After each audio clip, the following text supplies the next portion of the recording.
MP TET वर्ग 3 परीक्षा में, एमपी टेट, ठीक है, कि वर्ग 3 की परीक्षा में कमाल की बात है, बच्चों से फॉर्म भरवाया गया और 18 वर्ष किया गया क्या पेपर का, कि 18 वर्ष का जो व्यक्ति होगा वो पेपर में शामिल हो सकता है। तो जब 18 वर्ष में पेपर में शामिल हो सकता है तो तुम ऐसे कैसे कह दिए कि उसको 21 साल में ज्वाइनिंग मिलेगी? इसका मतलब यह हो गया कि 18 साल में क्वालिफाई करेगा और 21 साल में आप उसको क्या करो, ज्वाइनिंग दो। साफ साफ तौर पर उसको एग्जाम में बैठने से ही मना कर देते। लेकिन यहां पर व्यापम की गलती नहीं, गलती किसकी है? डीपीआई की, जो कि शिक्षण संस्थान हमारा है, उसकी बहुत बड़ी गलती है, बहुत बड़ी खामी है। और शिक्षण संस्थान कुछ नहीं, उसकी सबसे बड़ी गलती किसके पास है? जो है हमारे पास किसके लिए सबसे ज्यादा इंपॉर्टेंट जो चर्चा करें हम किसकी, जो है हमारा दादा साहब, जो हमारा सरकार।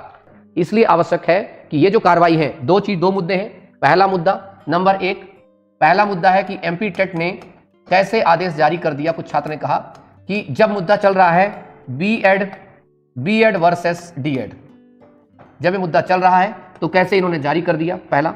तो कुछ लोगों का ये है कि जब इस प्रकार का मुद्दा चल रहा है तो आपने कैसे जो है बीएड को भी अलाउ कर दिया। कुछ छात्रों ने मुझे कंप्लेन किया। ओके, दूसरा मुद्दा कि 18 साल पे जब आप पेपर करवाने के लिए बोल रहे हैं कि हम आप बैठ सकते हैं, तो आप कह रहे हैं डॉक्यूमेंट वेरिफिकेशन में आपके पास 21 साल की एज होनी चाहिए, वो भी एक अपना गलत तरीके से जारी है। तीसरी चीज जो सबसे इंपॉर्टेंट, डिपार्टमेंट में साफ तौर पे कह दिया है कि जो व्यक्ति 3rd ईयर में होगा या जो व्यक्ति लास्ट ईयर में होगा उससे कोई कंसिडर नहीं। उन्होंने सीधे कहा कि आपके पास तृतीय वर्ष की मार्कशीट या चतुर्थ वर्ष की मार्कशीट, अंतिम वर्ष मार्कशीट होना चाहिए।